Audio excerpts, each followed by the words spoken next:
Hey, I'm Kyle with the Board Drill Podcast. As always, with me is Matt.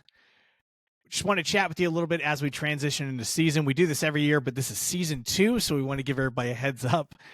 When football season hits and everyone's playing on Friday nights and watching football on Saturday, we cut back on the podcast, right? We realize coaches don't have enough time to maybe listen to an hour and a half episode, so we kind of turn it into me and Matt writing more articles and doing more analytical videos, kind of these 10 to 20 what we call Board Drill quick hits.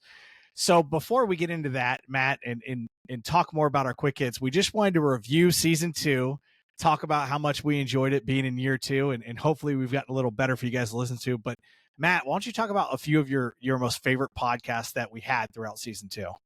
Yeah, and not only, just to touch on what you said, Coach, not only is it hard for people to listen to it, it's really hard to get coaches on during their season, So, Exactly, we found right? that out, so we know what we're dealing with. So we enjoy the off season with you guys, and stick with us. We're going to be putting a lot of content out on the website. You're going to see go up on our YouTube page. So it's not just the podcast now. We've kind of branched out, but as far as what we talking about, the favorite podcasts of the year. Your favorite podcast of season 2. So I don't know that I have one. I know that when we started out with Scott Leach doing scores and stops, I have sent Coach Leach's content to so many of my friends that are coaching Pop Warner and they're doing stuff in the offseason. I had some guys message me going, hey, what do I do with these kids? We're doing offseason conditioning. I got something for you. Let me send you to this guy. And Coach Leach, he was at University of Rhode Island. I believe he's still there. Anyways, yep, does a phenomenal job. Go check out his stuff. Just off-season workouts, putting it football style, and not just having the kids out there run around and conditioning, but putting real-world football drills to the workouts, Coach. I love the way we started out there in season 2. Yeah, and I thought it fit perfectly in with the part of the year. We do try to plan these out, most of the time we crack jokes about how we don't, but we did try to say, hey, let's get something going in the season of off-season stuff and things of that nature. And then we got into the football, kind of a soft launch, because December, some guys are still playing. Some guys they need their 2 weeks. Maybe they're licking their wounds, but hey, let's get into some off-season stuff and chat about that. I know, look, talking about those things, another one that was my favorite thing was listening to Coach Kenny talk about sprint-based football. That was a little later on, but and he talks more about it during the season. But this kind of goes hand in hand with the Leach thing. Is I've really been obsessed with the sprint-based football stuff lately, and I think the more and more people are exposed to it, the more and more coaches are going to go to it. So I think that's a really, really good podcast that a lot of coaches can get a lot out of. And again, it's more about, hey, our workload isn't less, it's just smarter, right? We're going to sprint in everything we do, and then, we're going to walk in everything else, basically. And then how we manage, that load management throughout the week to make sure guys are fresh on Friday night. Because ultimately, we know if they're not fresh on Friday night, we could be packing up the moving van at the end of the year. So it's always one to keep in mind. Matt, what were some of your other ones? All right, so Coach Whelan came on. He was from over there in Iowa City, Liberty High School, talked about quarterback fundamentals, common quarterback mistakes, and how to fix them. Me as an offensive line guy, I didn't know that stuff. So that was completely new to me. I learned a lot from him, and I thought that episode was really good for coaches that maybe you're an offensive line coach looking to become an offensive coordinator, and maybe you got a young quarterback coach and you're trying to figure out what mistakes your quarterback was making. I thought Coach did a great job breaking it down, the actual fundamentals of quarterback play. Yeah, no, there's a bunch of stuff in there I didn't know either. Obviously, I'm a defensive guy, but and heck, I even grew up playing quarterback, and I was like, oh, that's what solves that issue. Wish I would have known that when I was 16, right? Absolutely. Coach, you got any others? I know another one. Well, I mean, look, I'm going to stick on the offensive topic with you. The other two that stick out, the Double G episode, right? Ah, there it is. That's the one. No, I know it's yours, but right, it's Coach Perkins gets on. He's, don't call it buck sweep, call it Double G, and I call it whatever you want. But all I know is that was absurd in the best way. And as a defensive guy, I'm looking at it like, like it's starting to rack my brain. I'm like, man, I hope I play these guys after a bye week or the first week of the season or sometime where I have an extended period of time to get ready for what they're going to do, because it was absolutely bonkers and all over the place. Also, the most requested follow-up podcast. So if you guys are listening, and Alex, who's their OC, been begging you to come back on. Guys keep asking for you guys to come back on because they'd love for you to talk more about your system. And Coach, when they ran buck sweep without an offensive tackle to a nub guard, and the guard pulled, and he was the first puller, it blew my mind. Absolutely, I will never forget that moment. That was probably my favorite moment in our podcast history. That I watched that, and I don't know if you saw my face on it, but my jaw dropped, and my face was to the screen trying to watch and see what was happening on there because I'd never seen such a thing. Yeah, it's always fun when we're in a podcast and we enjoy learning so much that we forget that we have to talk and lead the conversation. And then you realize the coach stopped talking and you're like, oh, crap, I've got to speak here. Yeah. So what were some other ones, Matt? I got a few in my mind, but I want to see what else you're thinking.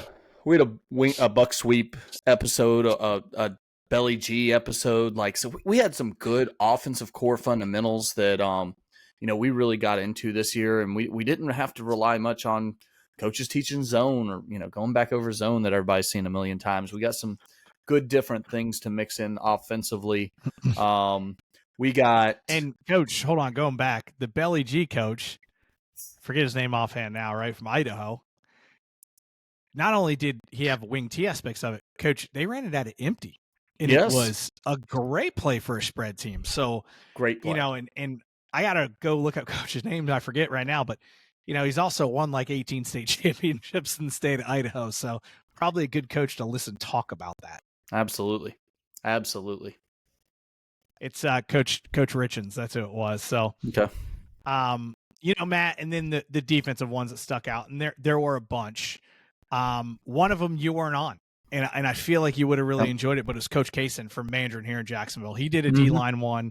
There's just not a lot of good D-line talks out there. There are good D-line coaches, but not enough good clinics on it. And he was phenomenal, and he's an intense dude, and I love him. I'm going to go watch them play Friday night here, but he just, it goes through off-season drills and in-season drills and explosive, and he has the PowerPoint they showed the kids and everything. Just really, really good one. And it's not shocking that it's one of our most viewed episodes already, and it was one of the most recent ones. I mean, people ask about that all the time. They're, hey, you got that clip of Coach Kaysen. Hey, does he have an IG? Hey, what's his email? So it's a good episode when people start reaching out and asking for the coach's email address. I got one more, Coach. The dash concept. That's something people were asking for. We were able to find it with Coach Bergner. Came on, did a phenomenal job showing what he does in his program and how he teaches his quarterbacks. The only coach to come on 3 times to teach one subject because we could never get it recorded correctly. Boy, their internet out there. We know that, coaches, we love you in Oklahoma, but if you come on, we're going to need better internet connections as we move into 2025 or 2026. As we move into season 3, maybe it's the year of good internet connections. And hey, we also got to talk to Don Brown briefly. We did get to talk to Don Brown. We wandered into a coaching clinic. That's actually on our website if you go to boarddrill.com and I'll become a member. We actually get to chat with Don Brown. It was a intense, short conversation, but a lot of good stuff in there, and cracked me up every bit of the way because he's really, really awesome, but he's still a football coach, and thinks he's going to be coaching again soon. I think he's got one tour left in him, right, Matt? Just one more go around. I think he does. He was saving some. He was saving some stuff. So a couple more that I just want to point out. Not that all of our episodes are good. I'm just kind of you're missing one that I know for sure you should have mentioned. Well, I know I'm going to go back to defense. You can come back to the one that you're talking about. So a couple that I really enjoyed. Obviously, we had Cover One Creepers with Coach Broderick there in the Nashville area. I know he's at a new school this year. Phenomenal podcast. If you're into the Saban lingo, plus adding kind of creepers into the Cover One lingo, he's all over it and he's dead on it. Coach Cockrell, who gave a great defensive efficiency talk. He's a coach out there in Texas. We love our Texas coaches. He did a fantastic job. Again, just really, really good one there. And then, the big one from another Texas guy, right, was Coach Gonzalez. There it is. That's what I was waiting for. Yeah, he went through kind of his 5-axis method. He talked about, how they build the play sheets and all. And really, I think if you're a coach that hasn't heard it before, it will change the way that you create and curate your playlist for a Friday night. Maybe not a huge change, but a really efficient change that I think could help him, because just listening to him, I've reworked my play sheet and I haven't coached it down in 3 years, but I took the time to go rework my play sheet after listening to him. So just a great episode. And we're hoping, I haven't even asked these guys yet, but I'll just say it here on the podcast. Maybe they'll hear it. Coach Gonzalez and maybe some of these other coaches out there that have great, platforms. We'd love for you to come on during the season and do some of these board drill quick hits with us. And let's break down some live game. Well, not live, but let's break down some game film from the week before. So yeah. Coach Gonzalez, that's an open invite from me to you to hop on anytime you want, because we love having you. And you're just, such a depth of knowledge from him. He's one of those people you talk to and you're like, I don't know anything about football. So, you're just like, this guy. He was great, Coach. He was absolutely wonderful to have on the podcast. Coach, so, we started as a podcast and now we have a website. We have all this other stuff. And I know Coach Bradburn has worked tirelessly on the website, writing articles, done a phenomenal job. I was out sick for a while. He stepped up and really made it take off. So, Coach, of all the articles on the website, which ones? I know we talked about UC Davis. We talked a lot about Incarnate Word, Ole Miss. You did a lot of offensive stuff with. You talked about the Hex front. We talked Boise State pressures and a lot of Boise State pressures this year, and Notre Dame. I mean, so many different teams we looked at around the country. Georgia Tech. Just trying to think off the top of my head. We saw some great FCS ball, some really stellar football. What stuck out to you while you're writing these articles? What's going to stick with you? Oh, man, that's such a loaded question. Offenses, the new, I don't even want to say it's the new motion, but the escort motion, I think that's a really good one that's here to stay. You just saw it over and over again. And it was such a good way to take a big, move him outside of the box and then reinsert him in the box quickly. And if the defense didn't adjust quickly, it created problems. And that started off with the Georgia Tech stuff, but I saw a lot of different teams use it.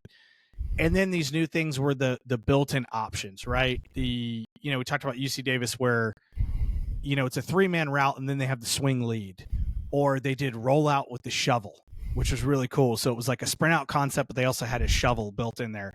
Yep. So I think these ability to add in these different things and create more layers upon layers and plays, and if you're a defensive guy, it's like these offenses are just getting crazier and crazier. So you got to see what works and what's going on. And that's where, some of the non-traditional Tampas have come in, right? We're going to run Tampa too, but the guy that's lined up as a 3-tech right now is going to be the pole player, right? He's going to run the pole. And then the corner is going to be one deep half, and then the nickel is going to be the other deep half. And it's like, cool, figure out what the coverage is. And I think that's been the answer for defenses, is going back to traditional coverages, but playing them in a way that's different than you've ever played them before. Even if it's a cover 3, we're rotating 3 different people to the deep thirds as opposed to corner, safety, corner. I think that's the biggest thing that I've seen. Obviously, there's so much stuff that we've seen, but that's been the big thing, is the creativity on offense of moving big guys around, because big guys are athletic and tight ends are back, right? 11 and 12 and 13 personnel is back. And defensively, it's like, all right, how many ways can we just stick a different player at a different spot? And good luck. We're going to get you at some point, quarterback. And I thought that's where it's been really, really cool to break all that down. Absolutely. And Coach, that Hex front article, I mean, between that and reading the Notre Dame's cover 1 stuff from this year, I mean, there's just some good stuff out there that you threw out and, you were able to find in these games, and some really good content there, guys. If you haven't checked out what we're doing on the website, what we're putting out emails, get with it and check it out, because, it's not just the podcast. We're trying to help you guys every way we can, breaking down film and getting that stuff to you. Yeah, and I know we have a paid portion of it. We try to keep that as cheap as possible for you guys, right? It's $5 a month or $50 a year. But at the same time, we also, continue, and we're going to, right? The podcast will always be something free we do for coaches. We do this because we love it. and we want to help you. And then furthermore, we also try to put free articles out all the time. So, our goal every week is always to try to put one free and one paid out. It doesn't always happen, but we want to continue to create content as much for you coaches. So give us some feedback, look at, in the comments here, let us know what you guys are looking for, what you want to do. And I think with some of our paid guys, Matt, we're going to do some webinars over the season. So if you're in that paid portion, hop on with us, talk some football with us. We'll see if we can solve some of your problems. If not, we'd still love for you to subscribe, get our, our free articles in your inbox every week and all that good stuff. So I think from the bottom of our hearts, just appreciate the outpouring of everybody, appreciate coaches following us and, enjoying our content and commenting on it. And, I think the best part of my week, Matt, I don't know about you, but it's when I get the text message from the coach, right? Or I get the email and they're just like, hey, coach, I love this article. What do you think about this or that? Or just like, hey, coach, this was a great article. I think it's going to help us, or I enjoyed reading this. It makes my week better every single time. Absolutely. So. Coach, I got recognized in public wearing the board drill hat. That was a first for me. That was it was shocking. I even went and grabbed my wife and pulled her over. I was like, tell her it's good. Tell her it's not a waste of time. The irony will always be that you got recognized in public and Coach Avery has been recognized for the board drill in public, but I have never been recognized. No one cares about me. Yeah, also, if we do get these board drill hats on, guys, don't wear it to Home Depot. You get some weird comments. Yeah, I think the board doesn't work. It doesn't start thinking other things. Doesn't work at Home Depot. Love it. Well, Matt, again, it's season 2. I love it. I love that you're doing it with me. Can't wait for season 3. But in the meantime, definitely check us out during football season. Again, it's www.boarddrill.com. Check out our YouTube. We're going to try to release as many board drill quick hits as possible, whether it's on boarddrill.com or on YouTube. Subscribe to those two mediums, and hopefully you'll enjoy it. Make some comments. If we suck, let us know we suck. I can deal with it. Just like, Bradburn, you don't know what the hell you're talking about. We'll deal with it and we'll move on and we'll get better. So we appreciate all the support, and we will talk with you guys this football season, and we'll see you in December for more episodes. See you season 3.